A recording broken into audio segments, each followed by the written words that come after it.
साथियों, स्वागत है आप सभी का मेरे शिल्पी अम्बेडकर चैनल में। दोस्तों, आज मैं शादी अटेंड करने आ गई हूँ और घर में एडजस्ट नहीं कर पा रही हूँ वीडियो बनाने के लिए। तो देख सकते हैं मैं कहाँ पे आके वीडियो बना रही हूँ। किसी भी तरीके से आप लोगों तक एपिसोड पहुँचा रही हूँ। तो चलिए दोस्तों, अगर बात करेंगे तो वीडियो लंबी बन जाएगी। तो इससे पहले बता देते हैं कि एपिसोड में क्या हुआ है। आज के एपिसोड 1063 एपिसोड है और इसकी शुरुआत भी चौल से होती है। जैसा कि मैंने पिछले एपिसोड में बताया था कि जोखू काका, जनार्दन काका और मनोहर और फुलिया काकी ये सभी मिलके भीमराव जी के पेपर को रद्दी के भाव में बेच देती है और पाव भाजी खा जाती है।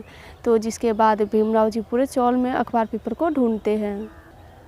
बहुत देर ढूंढने के बाद भी अखबार पेपर उनको मिलता नहीं है। तो वहाँ चौल में सभी को समझ में आ रहा था कि अखबार गायब होने में किनका हाथ है, लेकिन फिर भी कोई भी बिना सबूत के उन लोगों पे आरोप नहीं लगा रहे थे। राम जी भी उन लोगों को बहुत डांटते हैं, लेकिन फिर भी जोखू काका, जनार्दन काका उल्टा उन लोगों को ही सुनाने लगते हैं, क्योंकि उन सभी के पास सबूत नहीं था।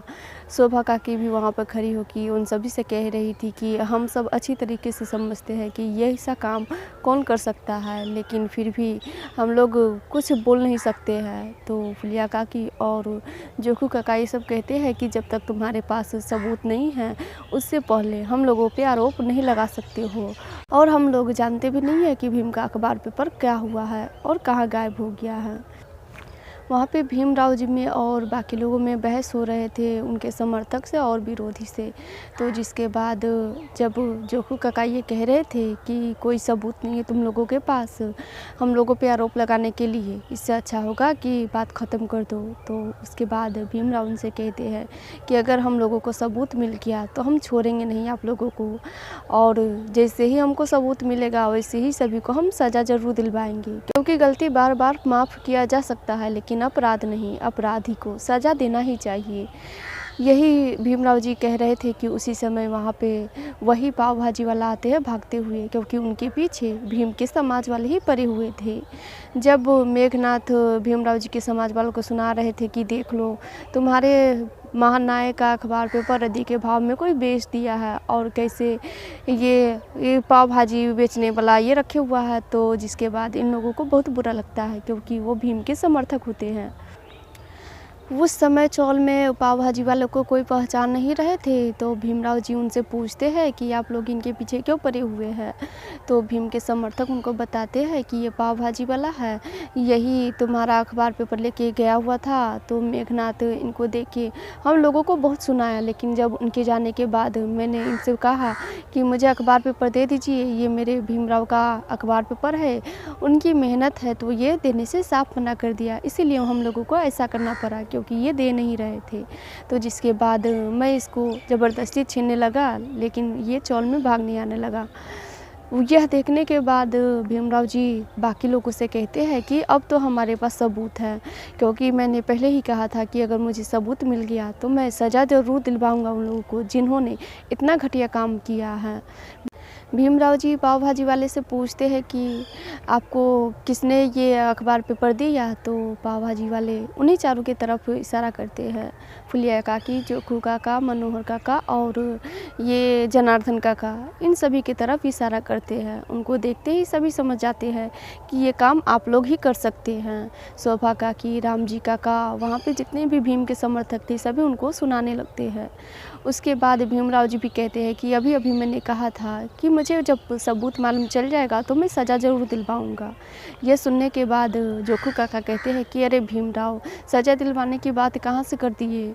अगर तुम्हारा अखबार बेच के पाव भाजी खाया है तो चलो मैं पाव भाजी वाले को अपने पाव भाजी का पैसा दे देता हूँ, तुम अपना अखबार रख लो और बात यहीं पे ख़त्म करो। भीमराव जी कहते हैं कि नहीं, ऐसा नहीं हो सकता है, आप लोगों ने अपराध किया है और हम बार बार अपराध को माफ़ नहीं कर सकते हैं, सज़ा तो आपको मिलेगी ही। मैं अभी जा रहा हूँ थाने। घरी फुलिया काकी भी कह रही थी कि भीमराव, तुम हमेशा अपने समाज के लिए लड़ते हो, तुम हमेशा यही कहते हो ना कि अपने समाज का पेट भरेंगे, तो चलो तुम्हारी मेहनत मिन्नत से हमने अपना पेट भर लिया, पाव भाजी खा लिया, तो इसमें गलती क्या बात है? ये तुम्हारा न्याय ही कहता है कि ऐसा करना चाहिए, तो अब छोड़ दो ना, रहने दो, बात ख़त्म करो। लेकिन भीमराव जी कहते हैं कि नहीं नहीं फुलिया काकी, आप लोगों को तो सज़ा ज़रूर मिलेगा, क्योंकि मैं जा रहा हूँ थाने में। भीमराव जी को ऐसे बोलते सुन के जीजाबाई उनको डांटने लगती है और साथ में राम जी से भी कहती है कि रोको अपने बेटे को, ये थाने न जाए, नहीं तो अब तक भीम के विरोधी इनसे विरोधी करते थे, लेकिन अब इसका दुश्मन बन जाएंगे, तो इसीलिए आप रोक लीजिए इनको, नहीं तो बहुत बुरा होगा।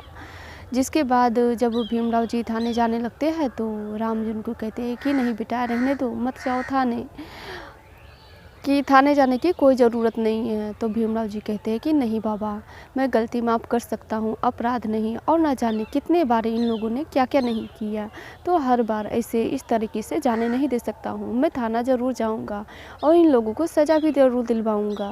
उनका साथ दे रही थी वहीं पे खड़ी रमाबाई। उनको भी ये सही लग रहा था कि बार बार कोई इसे करे तो सज़ा ज़रूर देनी चाहिए। जिसके बाद राम जी और बाकी के लोग उनको समझा रहे थे भीमराव जी को, लेकिन भीमराव जी समझते नहीं हैं। उनको यही सही लग रहा था कि इन लोगों को सज़ा ज़रूर दिलवानी चाहिए। जिसके बाद वो थाना जाने वाले थे। यहीं दूसरी तरफ शिशुपाल जब अपने घर में आ रहे थे तो उनसे टकराते हैं मेघनाथ, और मेघनाथ बहुत उनको सुनाने लगते हैं। तो जिसके बाद शिशुपाल जी उनसे कहते हैं कि एक आप ही ऐसा पिता हो सकते हैं जो अपने बेटे की नाकामयाबी के पीछे पड़े रहते हैं, उनको आगे बढ़ने नहीं देते हैं, और हमेशा यही चाहते हैं, यही सोचते हैं कि किसी भी तरीके से मेरा मेहनत बर्बाद जाए, और बराबर आप यही करने में लगे रहते हैं। जिसके बाद वहाँ पे उन दोनों में बहुत बहस होती है और दोनों बहुत गुस्सा में थे।